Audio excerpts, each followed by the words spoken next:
Okay. We're good, Judy? Yes. Thanks, everyone. My name's Don Tucker. I would just like to acknowledge that we are on the unceded land of the Silk Okanagan people, and I want to thank them for allowing us to be here today and to be able to do such a wonderful presentation and acknowledge the fact that reconciliation takes more than just land acknowledgements, that we actually have to take action and do those actions all the time, more than just one day a year. It takes effort from everybody, including our elected officials. So today, I appreciate every one of you that have come out.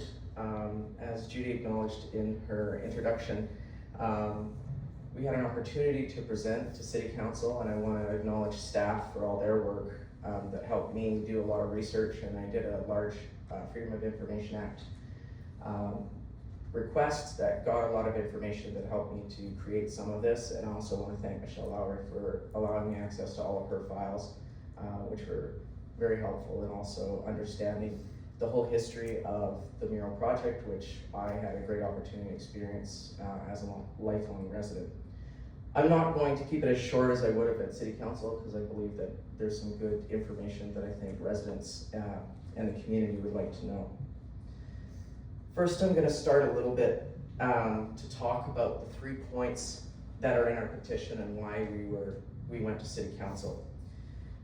Firstly, we wanted to get clarification about the property that you see in this photo here, which is where the parking spaces are.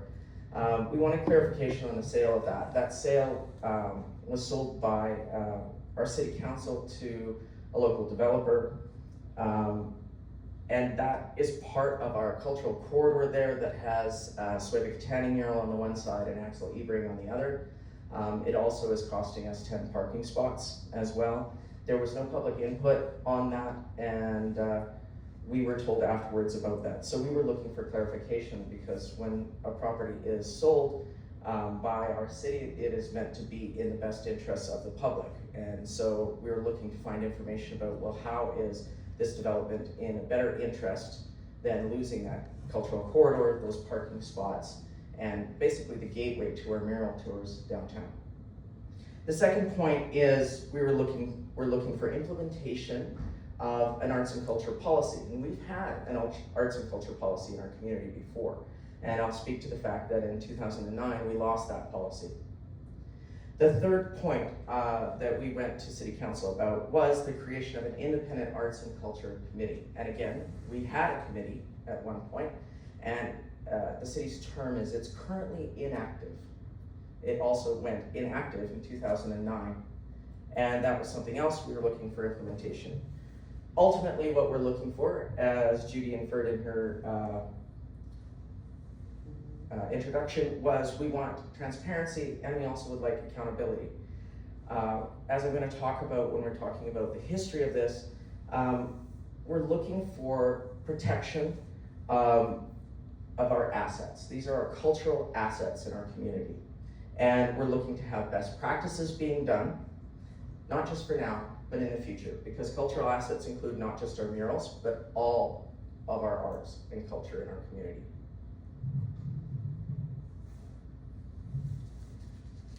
So now I want to move forward, and I want to talk a little bit, just so that for those in the community understand a little bit about the history about these murals, why these murals came to be and why they're so important. These murals are now 25 years old, so we're at a really great point in the fact that they're actually having an anniversary. The DVA was at a point, and I don't know if many of you were here at that time, but at that time period, looking back, our downtown was suffering from a lot of crime, graffiti, degradation, and the DVA was looking for a way to revitalize and make our community better. There was a lot of issues going on, worse than in 2018. For those of you who were here a few years ago, there was drugs going on. We even had a park that the locals called Narc Park down by Nolan's that no longer exists. And so we were looking for a way to revitalize our community in such a way that that would be improved. And so they had an idea of murals, but they didn't know how to fund it. And that's where Michelle came in. And Michelle had an innovative P3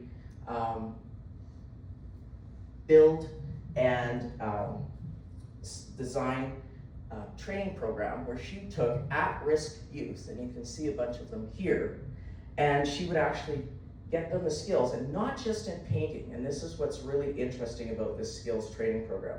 They weren't just painting on murals, they also did a lot of other projects in our community. So they would help on things like the Gerard Cabin, they would build planter boxes, they built benches downtown, they went out to O'Keefe Ranch. They got all sorts of certificates and everything else. So they were really helping businesses in all sorts of different ways. And there was a lot of things that came out of that. And this was all a part of the BC-wide mural trail program that eventually came out of this. So we were really just part of the beginning of this. And the murals were a result of it, but they were not, the biggest part of this was this skills training. And that's what made this unique, was this youth. You won't see anybody else using youth the way that Michelle does in this design and build, okay? And these murals are wayfinder signage, which meant it was to stop people from just driving through Vernon and actually get them to walk around downtown. They were meant to get them to stop here and walk around. And they were meant to be a free outdoor museum. And Michelle didn't get to choose any of the photos. They were all taken out of a couple of books. One of them was The Valley of Dreams, and the other one was here, 90 Years of Vernon. And so there was a committee, there was a heritage committee, and lots of people from the museum, and they chose the photos. And then there was a lot of parameters that had to be fulfilled. There was only certain colors that could be used, and they had to be done in a certain way, and different points in time were chosen and they were put on there. Now, what was also interesting is that the numbers that came through, I don't think there's another point in time where the DVA would have ever had 70 different employees in 1 year, except at the time during the mural program. Now, there was also a plan for legacy with this, and this is something I think is not understood. There was a legacy plan. Not only was there an arts and culture policy and an arts and culture committee, but there was a legacy plan built in.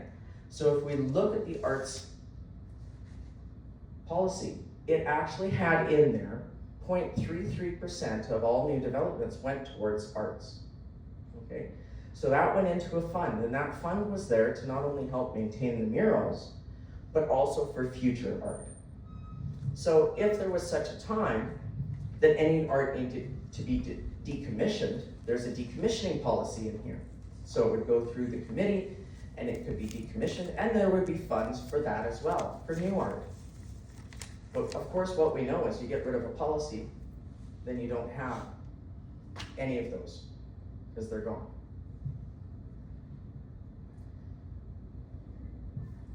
So where are we today? This is Wayside Press. You can see the mural on the left, and then this is a mural that has been recently glazed after it's been washed. And after the city has disbanded, we no longer have these policies and this committee. Now, this leaves murals being done under the agreement between the building owners and the DVA and the city, who manages the mural maintenance fund. So what we have now currently is $5,000 a year of taxpayer dollars being matched with $5,000 with the DVA going into the mural maintenance fund. And that goes into an account that's being held in trust by the city. And that's the monies that gets released by council when the DVA goes there, and that's what's being used to fix the murals. So best practices. What are best practices? Now, who's the expert at best practices? Well, there's lots of places you can go to look for best practices. When we're talking about maintenance on murals, it's ever changing because there's layers and layers of paint, there's different types of walls. Who's gonna know that best? Well, often the artist is seen as the expert, and you need to go back there. And there's certain ways that walls should be done. According to what I've read, that's my understanding. And so when we look at this, this is something that's been washed and then it's been now glazed. Now I know that Wayside Press has been an amazing local supporter of murals and the community, and so what we see is one where, under my understanding and what my layman's eye sees, it looks to me like there may have been a point that's missed, and it looks to be that there's still some damage. I know that based on the Freedom of Information Act request that I did, that they spent over $10,000 to get to this point. You can be the judge as to whether or not you believe that that was money well spent.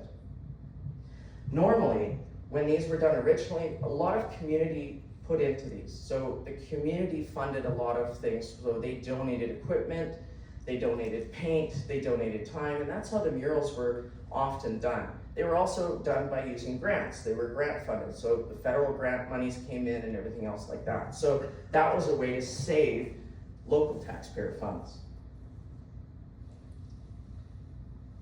So one of the things that's difficult is if you get, say for instance, a quote on a mural, and then you wait a long time before you repair it because of that changing. So if you get a quote and it's 2 years old and then you come back to it, it may not look the same. And I think we know that from when we do our houses as that as well. Because if you look at your house and you get a quote and you come back, it might not look the same 2 years from now, and so the price might go up.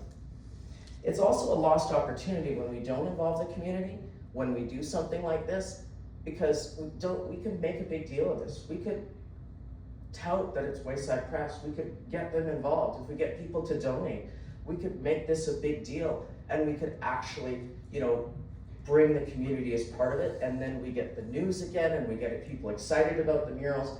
Instead, I don't know when this was done, but I never heard about it.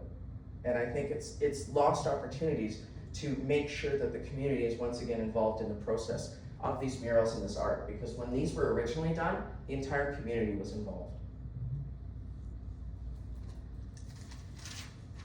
The Coyote mural.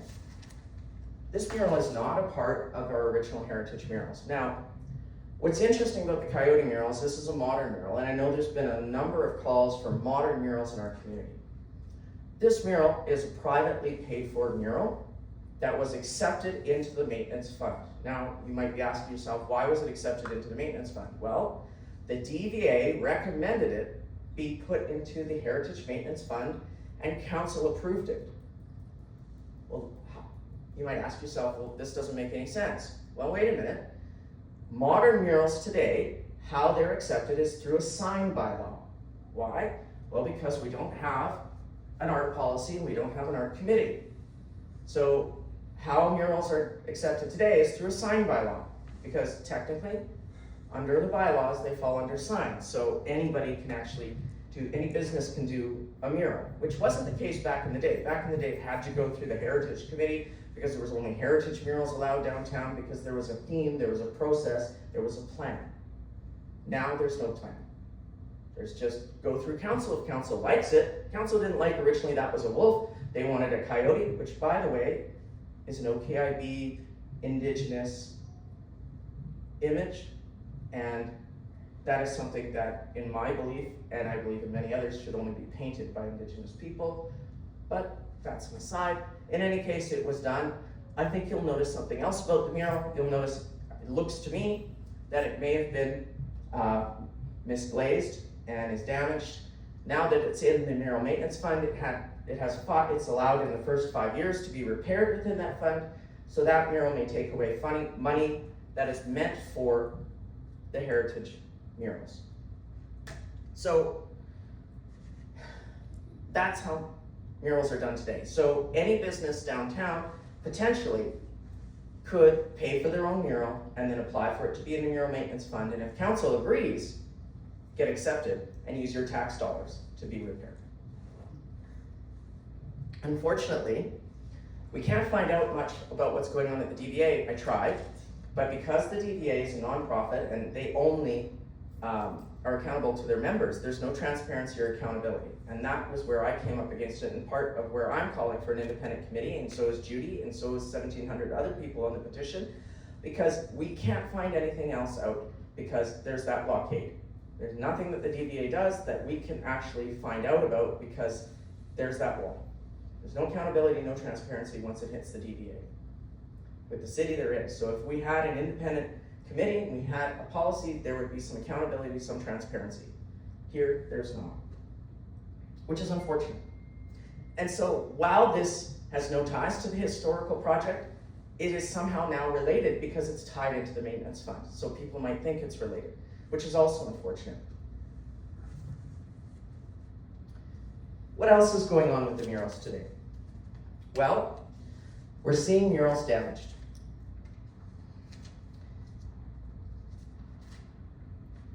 So you might recognize this mural downtown.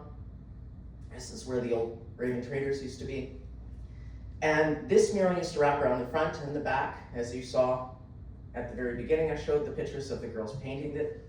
And now you can see where the front there, on Raven Traders, you can see where the front was all painted. And you can see now it's clean. And you can see at the back where the girls were painting at the very beginning of my presentation, and now it's wiped clean at the back. Now the reason these were done was, remember, to prevent graffiti from coming in, tagging, right? And it worked quite well. The murals are less likely to be tagged than blank walls. And so it helped to not only make the downtown look better, but also helped to prevent issues with them. Now, the question I have is there education going to the building owners, to the business owners, and what's happening there? I do know that sometimes there's issues with the graffiti bylaw, because there's fines if you don't remove the graffiti in a quick process, and that can sometimes be problematic because trying to get them repaired, you have to report it to the city and the DVA, and then there's a process to getting it done, which could be rectified. But, doing this is called mutilation. But who's giving permission? We don't know. I can't find out because obviously there's a blockage in terms of finding information. But seemingly for me, from a layman's perspective, I seem to see this escalating in our community, but I don't know. Again, there's more questions than there are answers. There's supposed to be contracts between the DVA and the building owners that are supposed to be carried over to new owners, because many of these buildings have sold since the original murals were done. Whether or not these are still current or still happening, I don't know. I can't find that information out. It would be really great. I would have asked City Council to find that information out from their service provider, the DVA, because that would be a great thing for them to do. Unfortunately, at this point, I don't know. And that's a great question for people to have, because realistically, those murals shouldn't be mutilated like this. I do know that one of the really unfortunate things that has happened is on the front, there was a really great mobile oil sign that if linked to Route 66 down in the States, that linked both of our communities so that we got tourists there. They came here and we went there. There's a lot of linkages to other murals projects that Michelle has done, which is really neat. Just like there's the music murals in Merritt, there's also the Route 66 murals. And that's a great way for us to get tourism, and there's great ways for us to get a lot of money out of these murals that really haven't been fully explored yet. And it's unfortunate because that shared economy can benefit businesses and really benefit our community in more ways than we have really taken advantage of in the 25 years they've been out there. There's been millions of dollars brought in my estimation, though there's been no study actually done. But it could be far more than we've ever really explored.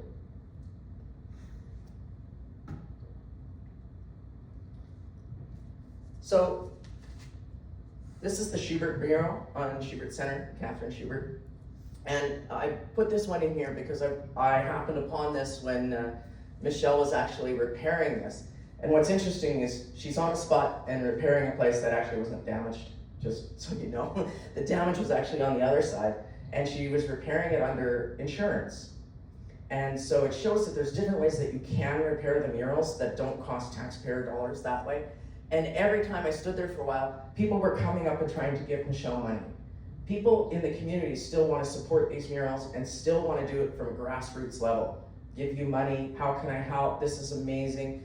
And yes, we can have new murals too, but we have to have a foundation.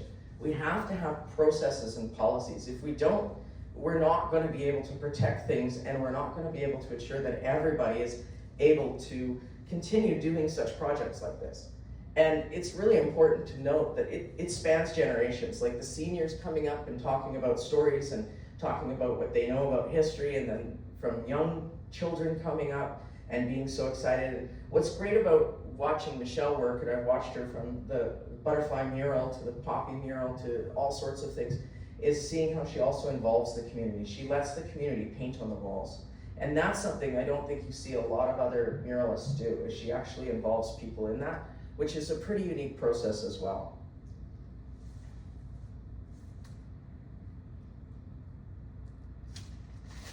This is the OKIB mural on AJ's Pets. And AJ's Pets is an amazing business in our community. This is what the mural looked like when it was new. And you can see a little bit of what the wall is looking like today. And then I threw this in just to show you a little bit about things that the project did that were extras. This is in the back alley.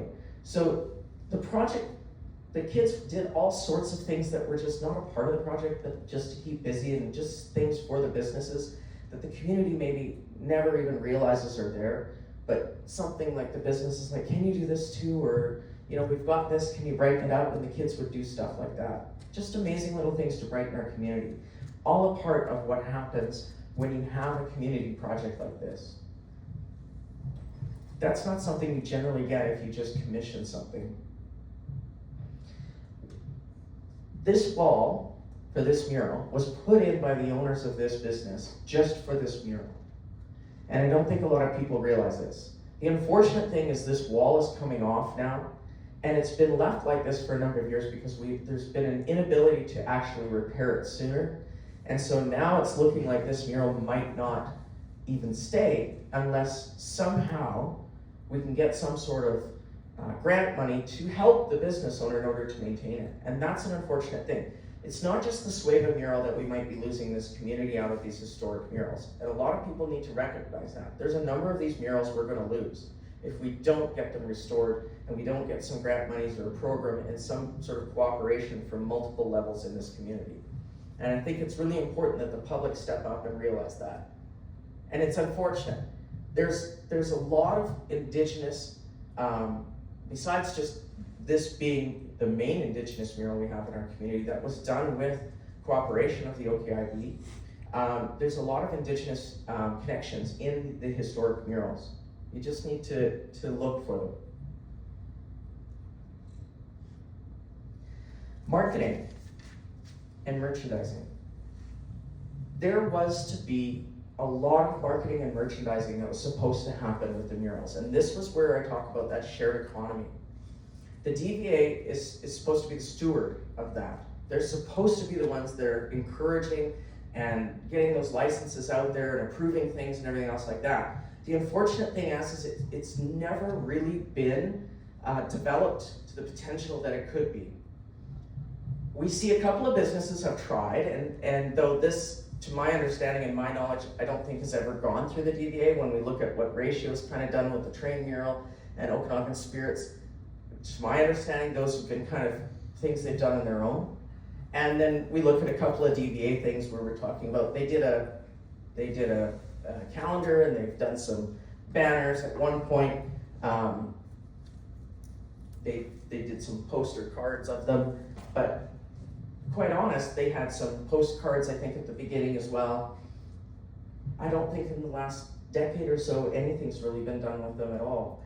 And you know, they've been seen commercially, I think, and digitally a little bit. But do we know where the money went? Do we know where the money's going for any of this kind of stuff? Has anybody gotten any of this? Are they keeping track? I don't know. And these are questions again that I think we as the public need to ask. Where's the money going for some of this stuff?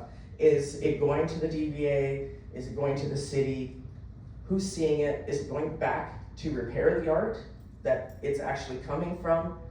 Where is this money actually going? When the murals were seen on The Amazing Race, how much money did that generate and where did that money go? Questions that the public should ask, I think. My favorite mural, the Captain Short mural. And favorite not because I like the photo, but just favorite because it's kind of shocking. So the original's at the top, and I just want to preface this by saying, This is a mural that Michelle has not touched. So I just want you to take a look at it. She has not touched this mural. The cracking is from a car backing into it around 7 years ago. Now, I reported that damage almost 7 years ago to the DVA. It's yet to be repaired. But more shocking than that is how the mural looks. I have no clue who's painted it.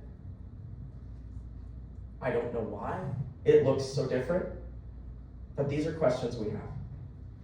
You can even see on the next one, on the other side, it's more than just the one side. If you look at the colors of the men's hats and that, you can see it's the whole mural.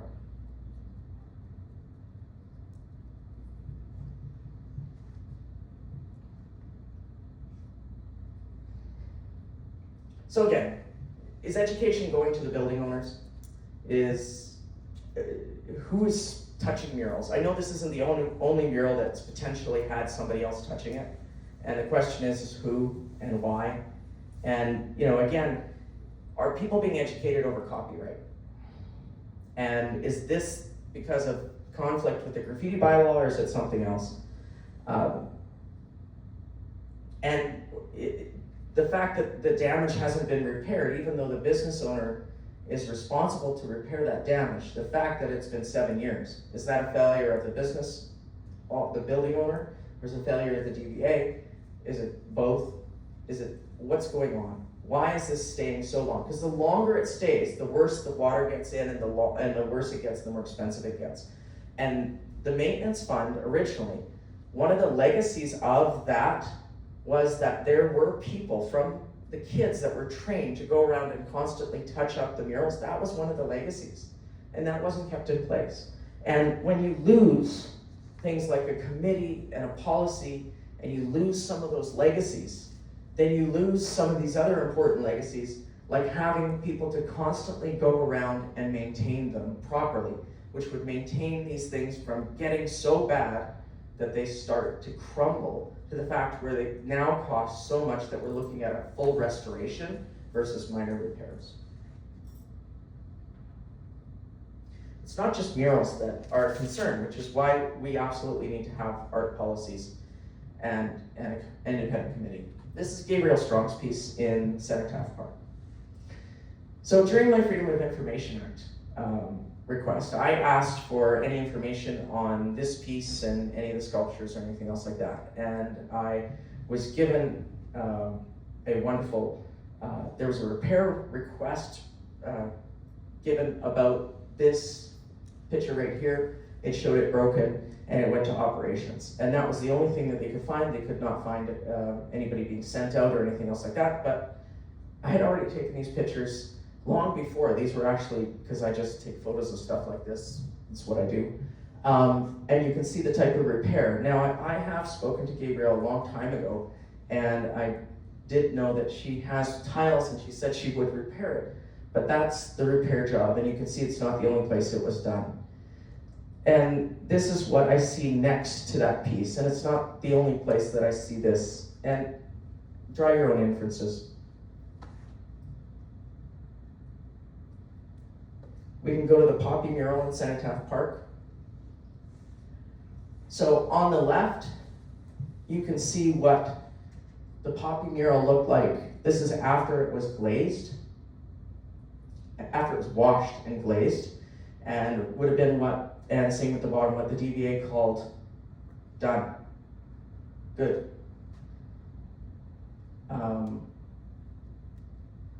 On the right is after it was repainted. Now, not knowingly known it was reglazed at that point, which brings in its own complications, because once something's reglazed and you don't know it, you don't know how the paint's gonna stick, how it's gonna do, which is unfortunate, because that in itself may bring its own complications with how the restoration might do. But you can see the absolute difference in what a repainted, restored mural looks like versus simply washed how it is and redone. And are the other contractors that are touching those murals, do they have proper best practice qualifications? Do they know how to wash properly? Do they know how to glaze properly? What's being done? Are there before and after photos being done? Do they know, that's the thing. Are things like that being communicated?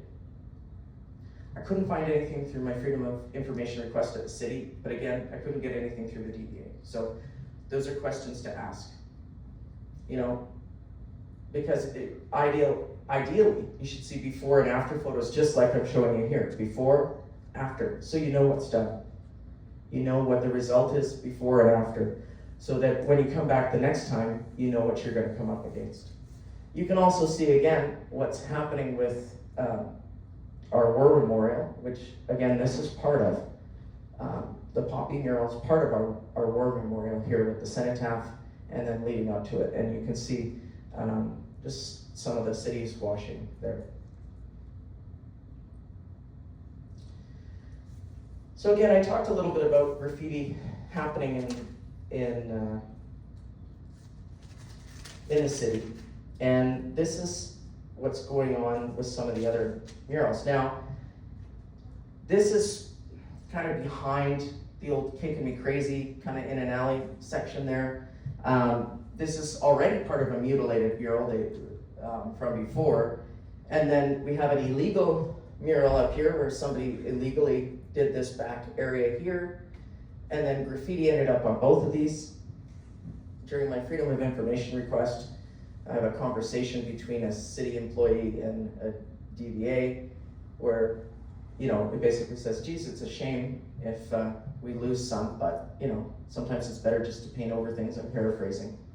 And so instead of the policy of going back to the artist to repair it, we have blocking out instead of just repairing it. And so again, we're further mutilating it, and then we get this. So that should have technically, if you're gonna do that, you're supposed to get a permit, go through city council. That didn't happen, and then it also mutilated part of that, which again, we're talking about potential copyright infringements, and it starts to look like a mess.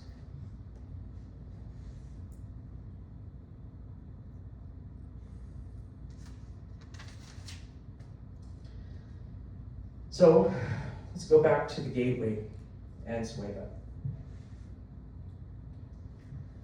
This happened to be a group from Pennsylvania that I ran into on a Sunday. And you can see how they spread out through the corridor. So they're in both sections, and you can see how much it takes to look at both of these murals. It really takes the whole area to really get a good grasp on these two murals. Now, what ends up happening is the buses generally stop right around the multicultural mural, which is seen as an iconic mural in itself as well. This is a beautiful mural. And then people walk right over, and the first two that they see are Sveva and Axel Ibrig. And these two iconic artists from our community draw people in, and then this is how they're introduced to Vernon before they start their whole walking tour of downtown. And these people walk all over downtown, and they get introduced to the history. And I understand when people say they're tired of the historic murals. But what we have to remember, and I'm an educator by trade, and I used to get tired of teaching the same course over and over and over again. But I always have to remind myself, it's my 150th time through this course, it's this child's first time through. So we might see these things day in, day out for 25 years, but it's these tourists' first time here. And it's their first time seeing these murals and seeing the history of our area. And for them, it's exciting. And for them, this blows their mind, and they get introduced to our community this way. And this is going to get them excited to buy unique items from our artisans, from our craftspeople, to go into our businesses and to purchase from our community. They're going to come and want to eat your unique food. They're going to come and want to stay in your unique hotels. They're going to come and they want to stay here. That's the purpose of these murals. They're going to get people to stay here rather than drive through to Kelowna or go north to Revelstoke. So we want to really make sure that we impress them. If you get rid of Sveva and you put Axel in some sort of tight little 10-foot alley, How impressive is that when you're craning your neck up? Nobody likes to sit in the first row of a movie theater. So consider that. These are also heritage plaqued. Many of these murals are heritage plaqued, and with them, I mean, they're already 25 years old. There comes certain parameters from the government, to my understanding. So it's really important we remember that. And it's also important to remember that every one of these murals represents real people in this community. Real people from Vernon, real people, real families that still exist. And we need to recognize that and honor them. We don't, some of the murals may need context. I know lots of people want context around certain murals because they recognize that some of the history may not be something we want to be proud of. That's fair. But that's where the education comes in. These are great educational murals as well. That's why they're a free outdoor museum, because they're essential for educating. And they're great because they are free.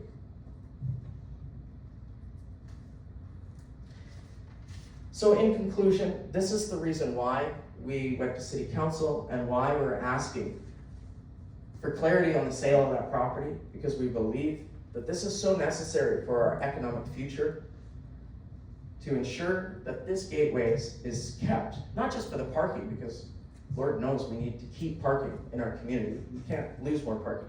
The last parking assessment we had was 2012, and they don't keep track of how much we're actually losing in order to, remember they always say that we're gonna get back to parking we lose?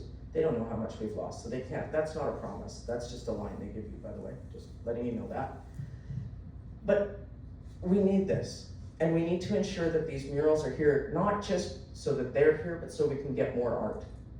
We need a committee, because with proper processes in place, nobody's against development. This is not about stopping and development, this is not about anything else. This is about ensuring that when we do have development, and we do have any art that needs to come down, that one, there's money for more art, that two, that we have art that's appropriate going in the right places. It's gonna attract more people to our community and make us prosperous, and hopefully bring more jobs here. Because culture and art can bring jobs here if it's done correctly. And restoring these murals, done in the same way as the original ones, definitely brings jobs. Remember, DVA, 70 people in 1 year, that's a lot of jobs. It's a lot of people learning skills and trades that wouldn't have learned those skills and trades otherwise. Bringing people off the street, that's huge. And it helps to stop crime and revitalize our community. Anyway, that's the presentation. I appreciate everyone coming out, and we're happy to have questions after. Thank you, Don.